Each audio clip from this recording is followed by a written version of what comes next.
Hola, soy Marion Müller, fundadora de Oro y Finanzas, y es un placer para mí, en nombre de la Fundación Gold Money, poder presentarles a Philip Bagus. Philip Bagus es profesor de Economía Aplicada de la Universidad Rey Juan Carlos, así como también especialista en escuela austríaca. Bagus ha escrito recientemente el libro The Tragedy of the Euro, la tragedia del euro. Bienvenido, Philip. Muchas gracias.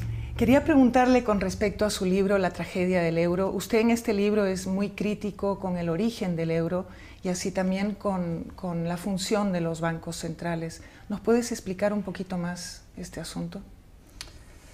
Sí, mucha gente tiene una idea muy idealista sobre el origen del euro, que iba a ser solo para reducir los costes de transacción, etc.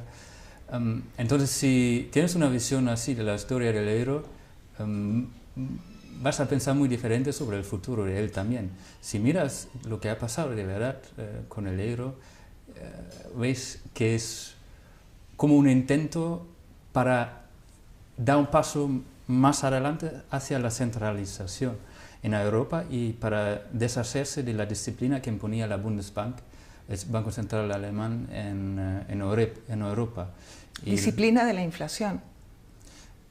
Sí, es que el Bundesbank tenía siempre la inflación más baja en Europa, entonces todos, si no querían hacer una devaluación vergonzosa, tenían que seguir la inflación relativamente baja de la Bundesbank.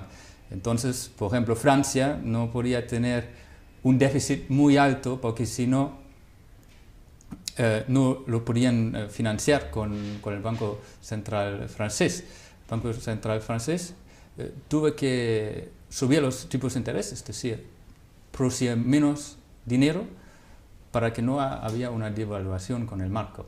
Entonces, implícitamente, el Bundesbank estaba restringiendo el gasto público francés. Entonces, la solución lógica es deshacerse del Bundesbank, de la influencia, e imponer un Banco Central Europeo donde los franceses y sus aliados mandan al final.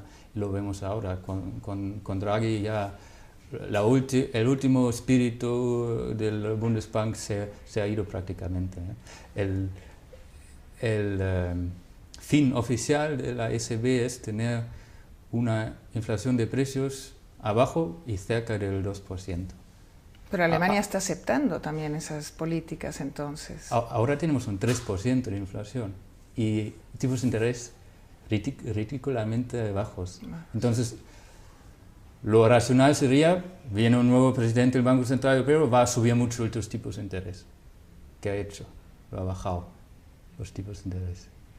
Es que nadie me puede contar que el euro se ha instalado para introducir la disciplina del Bundesbank al resto. Ha sido al revés. Sí, los alemanes lo aceptan, están en la minoría. Pero ha sido un proyecto fracasado, por lo que estamos viendo. 13 años después nos encontramos que hay un gran colapso monetario en Europa. Sí, no se ha logrado mucho. No, pero desde el principio, desde su setup desde su nacimiento, estaba condenada al fracaso, sí. O sea que es una moneda que probablemente desaparezca. ¿Ves desaparecer el euro como tal? No necesariamente. Y también depende del plazo del tiempo. En el libro tengo 3 opciones para el futuro, ¿no? Que uno es que las medidas de ajuste tienen éxito y vemos algunos pasos en esta dirección, pero parece que no va a ser suficiente. La segunda opción es que un país se vaya del euro, podría ser Grecia, aunque sería un poco tonto en el sentido que tendrían que reducir su nivel de vida aún más. O Alemania, por ejemplo, si iba, que sería más racional. La tercera opción que es, vamos ahí donde los querían que iba, es decir, una centralización. Donde querían llevarnos, sí, quieres decir. Una unión redistributiva y los gastos estatales, los déficits financiados por la imprenta, ¿no? Estás hablando de un banco central y de un gobierno. Estás hablando de centralizar todo en un banco central, que eso es a lo que se está yendo. Sí, hacer una unión fiscal, ¿no? Y hacia ahí, ahí también van a centralizar también más las regulaciones, también los impuestos. Ya lo vimos en el caso de Irlanda, que dijeron, pues solo habrá rescate si subéis el impuesto sobre las entidades, ¿no? ¿Cómo se llama? El impuesto sobre las empresas. Correcto. Entonces van a subir los impuestos a un nivel, a armonizar, como lo llaman, y luego lo van a subir. Una vez armonizada ya no hay competencia de impuestos, y entonces la dirección de los impuestos va a ser hacia arriba y lo van a financiar las deudas con el Banco Central Europeo aún más que ahora. Entonces en este escenario, que es muy posible ahora, la inflación puede ser bastante alta. Es un escenario demoledor, evidentemente, para el ciudadano medio. Sí. Es destrucción del poder adquisitivo del ciudadano medio. Sí, que ya está pasando y estaba pasando, ¿no? Pero sería aceleración, ¿no? ¿Y cuál es el fin de esto? ¿Cuál es el fin que pretenden con esta política? Quieren salvar su proyecto, ¿no? No piensan muy a largo plazo si es factible o no, creo. Están pensando de un parche al siguiente y saben que van a tener más poder, pueden tener sus puestos lucrativos en Europa, ¿no? Cuando terminan con la política nacional siempre tienen un sitio para ir, ¿no? Ganan mucho dinero y no piensan muy a largo plazo. Caramba. Cambiando de tema, con respecto al oro, ¿qué papel piensas que juega el oro en la actualidad en el sistema monetario? Porque hasta ahora, estos últimos años, prácticamente no se mencionaba prácticamente el oro en ningún tipo de conversación económica. Los últimos años sí empieza a tomarse en serio el tema del oro. La gente ha visto que quizás no es tanto la subida del precio del oro, sino la devaluación de las monedas, lo que es preocupante con este tema. Entonces, y luego, por otro lado, estamos viendo que los bancos centrales de los países emergentes están comprando grandes cantidades de oro, están diversificando sus reservas de oro, sus reservas de divisas en oro. Entonces, ¿por qué está sucediendo esto? ¿Qué tiene el oro que esté volviendo a vivir un revival como dinero, ¿no? Sí, porque siempre ha sido el dinero del mundo hasta que lo nacionalizaron, el oro, y lo quitaron de la gente y introdujeron el papel moneda. Entonces ese refugio, la última garantía del seguro, y aquí vuelve la gente cuando se da cuenta a dónde vamos. Recientemente Bernanke dijo que el oro no era dinero, lo dijo en el Congreso americano, y que lo guardaban por motivos de, me parece que mencionó algo así como por costumbre o por tradición, o sea que no le dio más importancia a esas reservas de oro estadounidenses. Pues que lo dé estas reservas a mí, si son tan insignificantes, ¿verdad? Sí. Greenspan, contrariamente, dijo todo lo contrario. Dijo, curiosamente, después de dejar la Reserva Federal, dijo que el oro era el dinero por excelencia y el dinero en última instancia. Sí, lo vimos hace unos días también, que querían utilizar el oro de los bancos centrales, del Bundesbank, por ejemplo, para incrementar el fondo de rescate, ¿no? ¿Quién dice que no a esa entrega del oro? Porque si de alguna forma estabas explicando que se está entregando todo a una centralización, ¿quién defiende ese oro alemán en estos momentos? El jefe del Bundesbank dijo que no, Jens Weidmann. Porque por los políticos sí se hubiese entregado ese oro para los fondos de rescate como garantía. Parece que Merkel estaba no muy en contra, pero como es independiente, se supone es independiente, dijo que no, y con la opinión pública alemana, pues eso hubiera sido el colmo. Yo creo que en este caso ya no hubiera sido factible hacerlo ahora, en este momento, a lo mejor más adelante. Pero porque ahora no. existe en Alemania una conciencia de lo que es el oro como dinero, existe, porque aquí en España se ha olvidado, no sé si estos años que has vivido en España te has podido dar cuenta que la conciencia del oro como dinero ha quedado un poco borrada, ¿no? A nivel académico, a nivel en la calle.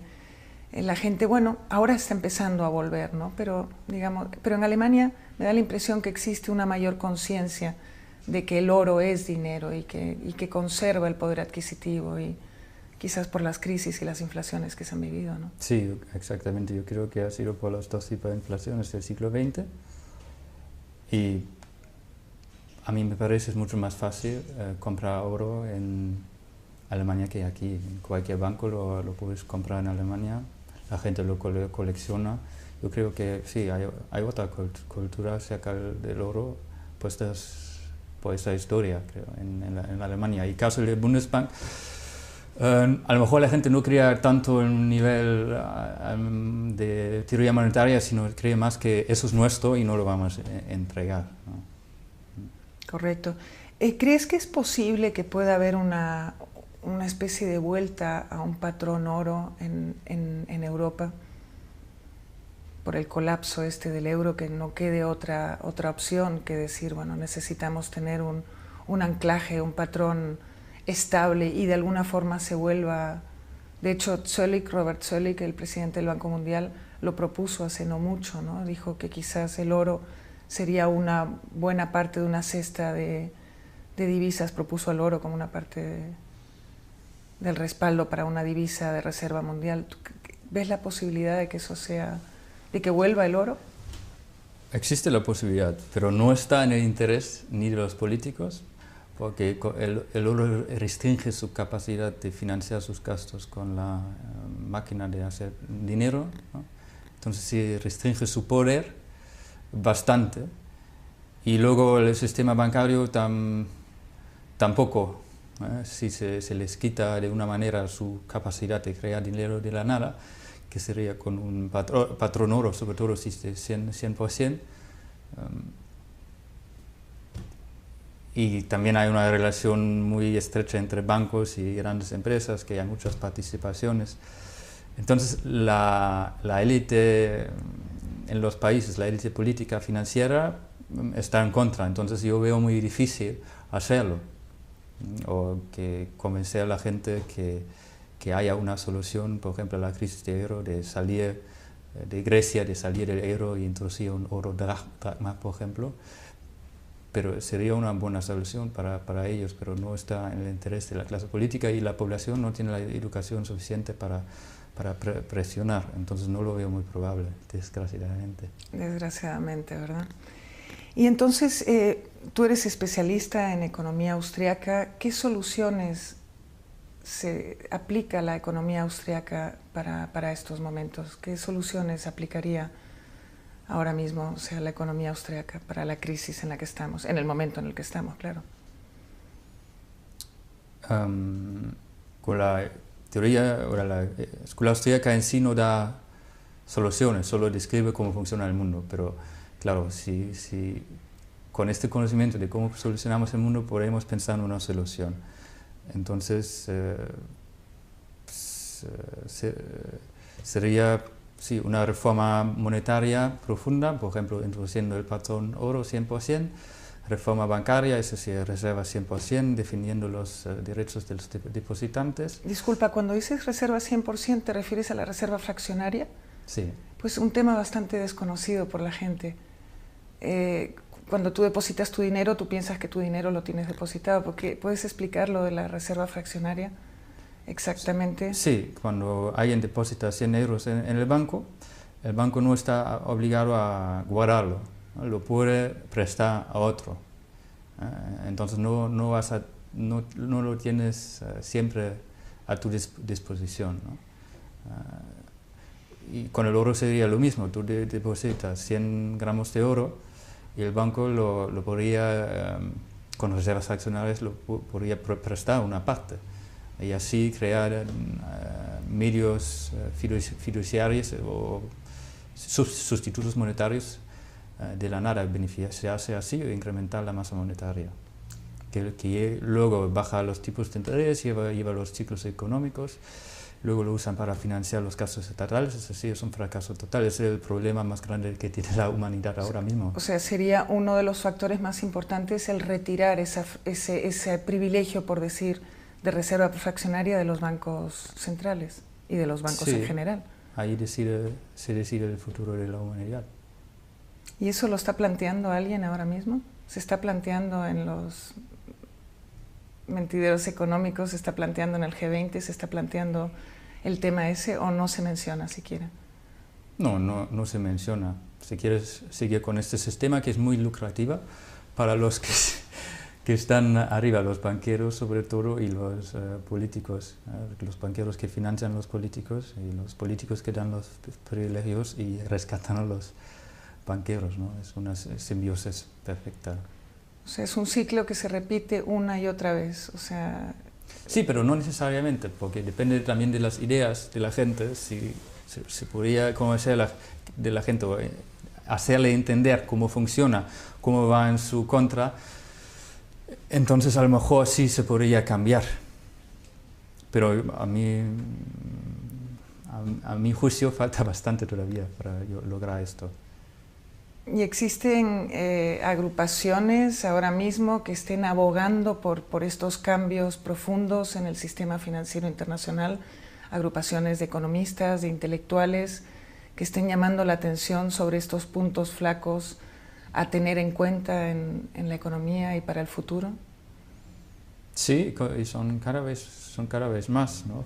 Jesús Huerta de Soto siempre lo propone. Tiene su propio plan para volver al patrón oro 100%. Muchos economistas austríacos lo hacen cada vez más políticos. Hay uno miembro en el Parlamento británico, Steve Baker, luego hay uno en el Parlamento alemán, Frank Schäffler, luego en el Parlamento Europeo también hay un grupo que está muy a favor del dinero sólido, ¿no? Entonces, son dinero honesto, ¿no? Que se dice en español, ¿no? Dinero honesto. Dinero honesto. Sound money, ya. Entonces son cada vez más, y claro, con la crisis van a ser cada vez más, y sería la oportunidad perfecta, ¿no? Para utilizar esta crisis para cambiar una vez, poner una vez un dinero sólido y poner el sistema financiero en una base sólida, ¿no? Y cuando hablas de patrón oro 100%, ¿significa que el dinero estaría respaldado 100% por oro? Sí, el oro sería el dinero, ¿no? Entonces sería lo mismo, oro y dinero. El oro, de alguna manera, igual que en los años desde el 44 hasta el 71, cuando tenía un cambio fijo de $35 la onza, puesto que Estados Unidos se comprometió, ¿no? a emitir cada $35, tenían que estar respaldados por una onza de oro. Podríamos llegar a un punto donde se fijaría otra vez el precio del oro en, ponle, $50.000 la onza, y ahí quedaría fijo. ¿Sería esa la solución para entenderlo? No era un patrón oro 100%. El Bretton Woods, además, los ciudadanos no podían ir y canjear sus billetes, solo los bancos centrales, que algunos no lo hacían porque estaban ocupados, por ejemplo. Alemania nunca lo hacía. Entonces, está muy lejos del sistema correcto, aunque es mejor que lo que tenemos ahora. Pero no es como fijado en precio del oro. El oro es el dinero, y el precio del dinero está cambiando en términos de otros bienes y servicios, ¿no? Eso probablemente aumentaría el valor, el poder adquisitivo del oro paulatinamente, ¿no? Y claro, en términos de papel moneda sería infinito el precio del oro, o valía nada el papel moneda en términos del nuevo dinero oro. Correcto. Para finalizar, ¿cómo ves la situación financiera actual? O sea, ¿cuál crees que va a ser el desarrollo en este próximo año de la situación y cómo va a afectar directamente a los ciudadanos? ¿Cuáles van a ser los síntomas? Pues eso depende sobre todo de las acciones de los políticos, ¿no? Y es muy difícil predecir qué van a hacer. Entonces no estoy seguro qué va a pasar. Parece que En España tendrán que hacer reformas drásticas, si no tendrán que rescatar España. Al igual que Grecia e Italia, ¿no? Entraríamos en... Sí, sí, y en Italia también tiene que hacer unas reformas drásticas ahora. Si no, el Banco Central Europeo tiene que comprar como loco toda la libra italiana y española. Y luego tenemos el problema francés, que también tiene un déficit bastante alto y no veo muy claro que lo pueden reducir. Y luego Alemania a largo plazo tampoco tiene finanzas sólidas. Entonces, como todos tienen déficits todavía, nos acercamos todavía al abismo, ¿no? Cada día estamos más cerca al abismo, al fin del euro. Entonces, pero creo que pueden seguir así, el Banco Central Europeo comprando poco a poco, un poquito, luego hacer unas reformitas. A lo mejor algunos años pueden seguir adelante así. Pues esperemos que no dure muchos años y antes de unos cuantos años se tomen las soluciones pertinentes para poner este barco otra vez a flotar y que sea de una forma que retome otra vez la confianza en la economía, y cosa que no parece muy predecible, ¿verdad?, estos próximos años. No, muy inseguro, sí, mucha incertidumbre. Sí. Pues sí, pues muchísimas gracias, Philip. De nada, a usted.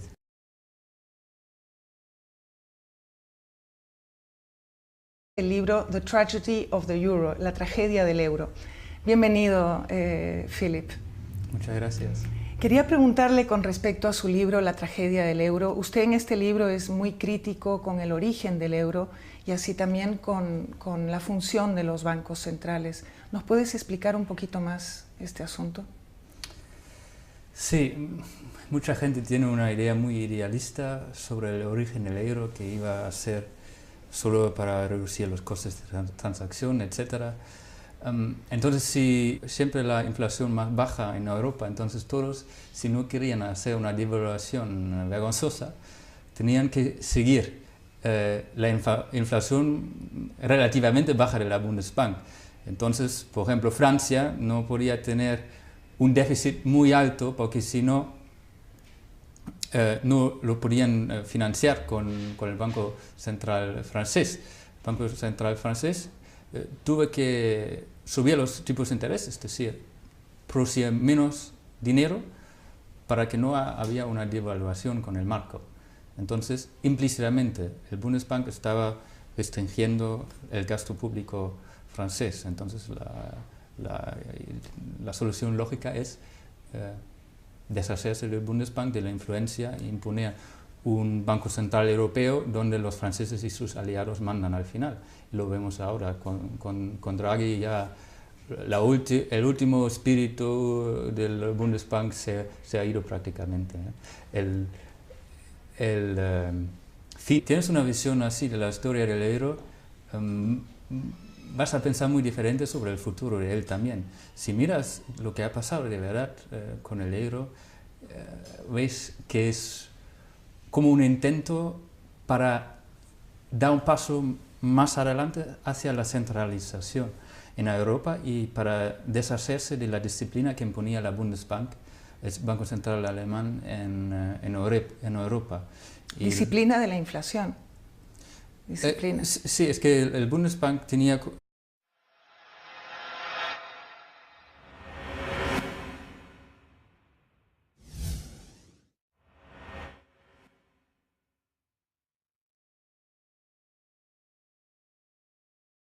Hola, soy Marion Müller, fundadora de Oro y Finanzas, y es un placer para mí, en nombre de la Fundación Gold Money, poder presentarles a Philip Bagus.